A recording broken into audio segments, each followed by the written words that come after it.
Assalamualaikum warahmatullahi wabarakatuh. Dalam video kali ini, kami akan coba menjelaskan tentang teori klausula baku. Yang pertama itu latar belakang. Klausula baku merupakan ketentuan dalam suatu perjanjian yang dibuat secara sepihak dengan maksud dan tujuan agar proses negosiasi suatu dapat dilakukan dengan sederhana. Batasan-batasan penggunaan klausula baku diatur melalui hukum perlindungan konsumen yang memiliki tujuan untuk melindungi konsumen dari segi aspek hukum, salah satunya mengenai standar kontrak. Berdasarkan pasal 1 angka 10 Undang-Undang Republik Indonesia Nomor 8 Tahun 1999 tentang Perlindungan Konsumen menyebutkan bahwa klausula baku adalah setiap aturan atau ketentuan dan syarat-syarat yang telah dipersiapkan dan ditetapkan terlebih dahulu secara sepihak oleh pelaku usaha yang dituangkan dalam suatu dokumen atau perjanjian yang mengikat dan wajib dipenuhi oleh konsumen. Aspek perlindungan hukum konsumen dalam pembuatan klausula baku. Aspek ini mengenai bagaimana pemakaian suatu standar kontrak oleh produsen dan konsumen. Dalam prakteknya, sering ditemukan bahwa antar produsen dengan konsumen untuk mengikat pada suatu perjanjian tertentu, salah satu pihak mempersiapkan draft mengenai ketentuan dalam suatu perjanjian yang akan mengikat para pihak. Draft perjanjian tersebut disusun sedemikian rupa sehingga pada waktu saat penandatanganan, para pihak hanya mengisi hal yang sifatnya subjektif, yaitu mengenai identitas dan tanda tangan serta tanggal dan waktu penandatanganan perjanjian tersebut. Draft yang telah dipersiapkan tersebut ialah berupa ketentuan-ketentuan perjanjian. Kehidupan manusia sehari-hari tidak akan terlepas dari predikat sebagai konsumen, sebab manusia selalu akan melakukan konsumsi baik berupa kebutuhan makanan, kebutuhan barang maupun jasa. Namun tidak jarang para konsumen dihadapkan pada suatu masalah ketika melakukan transaksi untuk memenuhi kebutuhannya. Nama saya Rosa Nandia, NPM 1821030122. Saya akan menjelaskan tentang pengertian klausula baku. Teori Duker tentang kewajiban perusahaan terhadap konsumen didasarkan pada gagasan bahwa pembeli dan konsumen tidak saling bersejajar dan bahwa kepentingan konsumen sangat rentan terhadap tujuan perusahaan yang memiliki pengetahuan dan keahlian yang tidak dimiliki konsumen. Karena produsen berada pada posisi yang lebih menguntungkan, maka mereka berkewajiban untuk menjamin kepentingan konsumen agar tidak dirugikan. Karena konsumen harus bergantung pada keahlian produsen dan pelaku usaha, maka produsen tidak hanya berkewajiban memberikan produk yang kedudukannya lebih kuat, yang dalam kenyataan biasa dipegang oleh pelaku usaha. Isi klausula baku seringkali merugikan pihak yang menerima klausula baku tersebut, yaitu pihak konsumen, karena dibuat secara sepihak.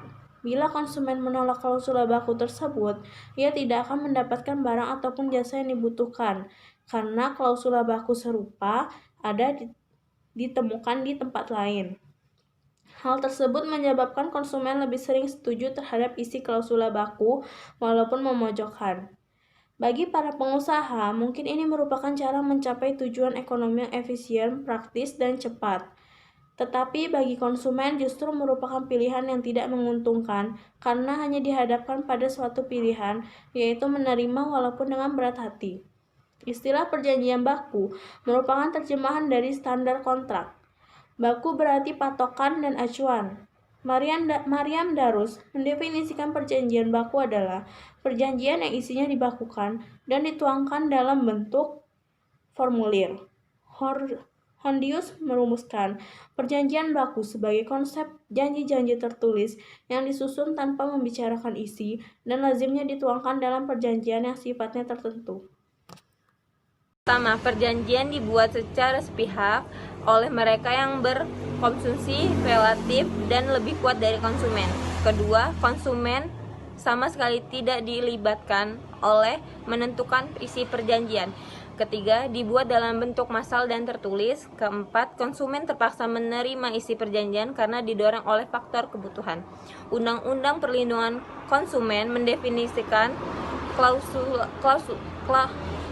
klausa baku adalah setiap aturan atau ketentuan yang melebihi syarat-syarat yang dipersediakan telah ditetapkan terlebih dahulu secara sepihak oleh pelaku usaha yang dituangkan dalam suatu dokumen atau perjanjian yang meningkatkan angka wajib dipenuhi konsumen.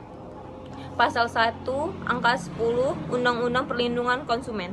Exonerasi adalah klausuda yang dirangkum dalam suatu perjanjian di mana satu pihak menghindar diri dari memenuhi kewajiban membayar ganti rugi seluruh atau sebatas yang terjadi karena ingkar janji atau perbuatan melawan hukum.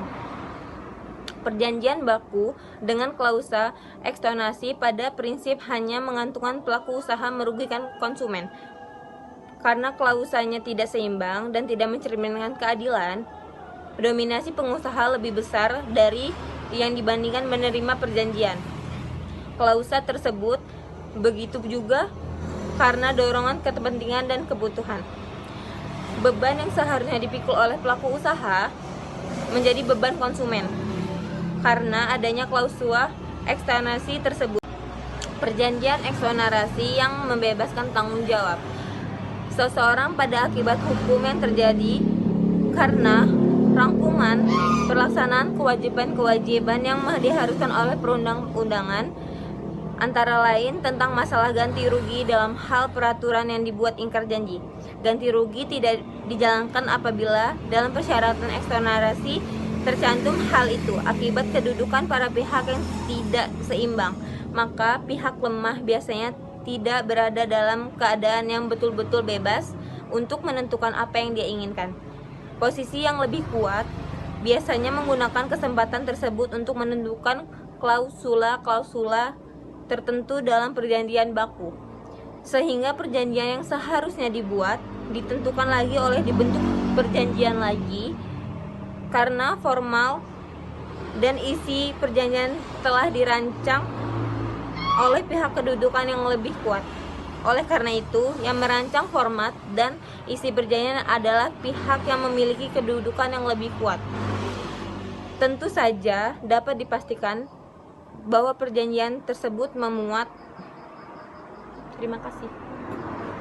Baik, nama saya Wasiatun Hairiah, NPM 1821030134. Saya akan melanjutkan video dari Yulika Adityara. Klausula-klausula yang menguntungkannya, serta bukan tidak mungkin juga meringankan atau menghapuskan beban dan kewajiban tertentu yang seharusnya menjadi tanggung jawabnya. Kemudian yang C adalah pengaturan pencantuman klausula baku. Undang-Undang Perlindungan Konsumen Pasal 18 Ayat 1 melarang pelaku usaha mencantumkan klausula baku pada setiap perjanjian dan dokumen apabila yang pertama menyatakan pengalihan tanggung jawab pelaku usaha, yang kedua menyatakan bahwa pelaku usaha berhak menolak penyerahan kembali barang yang dibeli konsumen. Penerapan klausula baku yang dilakukan oleh pihak dengan posisi kuat akan merugikan konsumen yang posisinya lebih rendah atau lebih lemah. Biasanya model perjanjian dikenal dengan penyalahgunaan keadaan, memosisikan pelaku usaha dalam posisi yang lebih kuat daripada posisi yang lebih lemah atau konsumen tidaklah selamanya benar. Karena dalam kasus tertentu, posisi konsumenlah yang justru lebih kuat daripada posisi pelaku usaha dan konsumenlah yang merancang klausula baku tersebut. Dengan demikian, pendapat di atas tidak selamanya benar. Perjanjian klausula baku terjadi dengan beberapa cara, yaitu yang pertama adalah pencantuman butir-butir perjanjian yang konsepnya telah dipersiapkan terlebih dahulu oleh salah satu pihak dan biasanya oleh kalangan pelaku usaha, produsen, distributor, atau pedagang. Biasanya pula perjanjian kontrak jual beli atau sewa beli kendaraan bermotor, perumahan, atau alat-alat elektronik. Yang kedua, pencantuman klausula baku dalam lembaran kertas yang serupa tabel, bon, kwitansi, bukti serah terima barang, dan pencantuman klausula baku dalam bentuk pengumuman tentang berlakunya syarat-syarat baku di tempat tertentu, seperti di tempat parkir, hotel, dan dengan meletakkan atau menempelkan pengumuman klausula baku tersebut. Pitlu mengungkapkan klausula baku sebagai perjanjian paksa atau duang kontrol. Walaupun secara teoritis yuridis, klausula baku tidak memenuhi ketentuan undang-undang dan ditolak keberadaannya sebagai perjanjian oleh beberapa ahli hukum. Namun kenyataannya, kebutuhan masyarakat terhadap klausula baku berjalan ke arah yang berlawanan dengan keinginan hukum. Terima kasih. Ya, saya Arif Farozi, NPM 1821030088. Saya akan melanjutkan presentasi sebelumnya. Dalam membuat sebuah perjanjian, tidak terlepas dari syarat sahnya sebuah perjanjian. Syarat-syarat sahnya perjanjian diatur dalam pasal 1320 KUH Perdata. Hal ini sangat perlu dipahami agar tercipta sebuah perjanjian yang sah. Dalam pasal 1320 KUH Perdata disebut 4 syarat agar sebuah perjanjian itu dapat dikatakan sah, yaitu 1. Sepakat bagi mereka yang mengikatnya, di mana para pihak yang mengadakan perjanjian tersebut harus sepakat dan setuju dengan apa yang diperjanjikan, tanpa adanya suatu paksaan atau kekhilafan. Kecakapan untuk membuat suatu perjanjian, di mana para pihak harus memiliki kecakapan untuk menurut hukum di antara sudah dewasa dan dalam keadaan sehat. Suatu hal tertentu di mana perjanjian tersebut telah ditentukan objek dari perjanjian atau hal yang diperjanjikan. Suatu sebab yang halal di mana dalam perjanjian ini harus didasari dengan hal-hal tidak bertentangan dengan undang-undang yang berlaku. Pasal 1337 menerangkan bahwa yang dimaksud sebab yang halal yaitu tidak bertentangan dengan kepatutan, ketertiban umum, perundang-undangan. Penetapan syarat sahnya sebuah perjanjian atas dalam klausa baku masih menjadi perdebatan. Menurut pasal 1 angka 10 Undang-Undang Nomor 8 Tahun 1999 tentang perlindungan konsumen menyebutkan bahwa klausula baku adalah setiap aturan atau ketentuan dan syarat-syarat yang telah dipersiapkan dan ditetapkan terlebih dahulu secara sepihak oleh pelaku. Usaha yang dituangkan dalam suatu dokumen atau perjanjian yang mengikat dan wajib dipenuhi oleh konsumen. Maryam Darus Badzurrahman mendefinisikan bahwa perjanjian baku adalah perjanjian konsep, perjanjian yang tertulis, yang disusun tanpa membicarakan isinya dan lazim dituangkan dalam sejumlah perjanjian tak terbatas yang sifatnya tertentu. Yang kedua,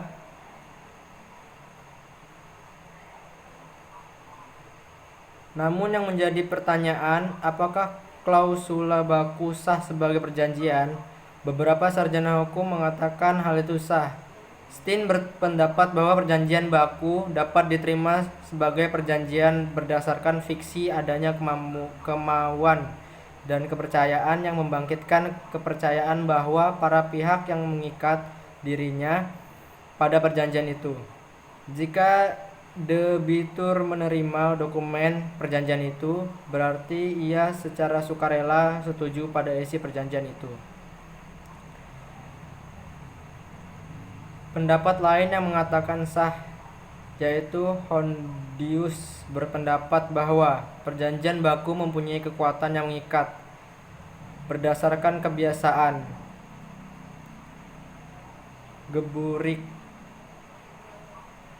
gebriuk yang berlaku di lingkungan masyarakat dan lintas perdagangan.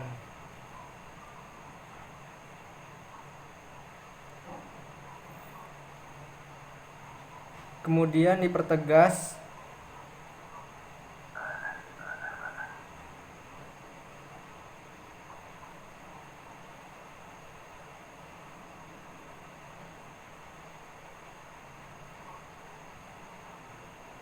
oleh Sultan Remi Sadeni berpendapat bahwa keabsahan berlakunya perjanjian baku tidak perlu dipersoalkan karena eksistensi perjanjian baku merupakan kenyataan. Yang ketiga, berdasarkan maka dapat dikatakan bahwa perjanjian dengan klausula baku sah sepanjang hal itu merupakan kebiasaan para pebisnis dan lintas perdagangan, serta suatu perjanjian baku yang di dalamnya telah membuat syarat sahnya perjanjian dalam pasal 1320 KUHP Perdata. Maka disimpulkan bahwa suatu perjanjian klausa baku sah sepanjang terpenuhinya unsur formil dan material dalam pasal 1320 KUH Perdata. Demikian keabsahannya berlaku. Sebuah perjanjian baku tidak perlu dipersoalkan, tetapi perlu diatur aturannya dasar sebagai aturan-aturan agar klausa-klausa atau ketentuan-ketentuan dalam perjanjian baku itu baik sebagian maupun keseluruhannya mengikat pada pihak lainnya. Sekian, terima kasih. Wassalamualaikum warahmatullahi wabarakatuh.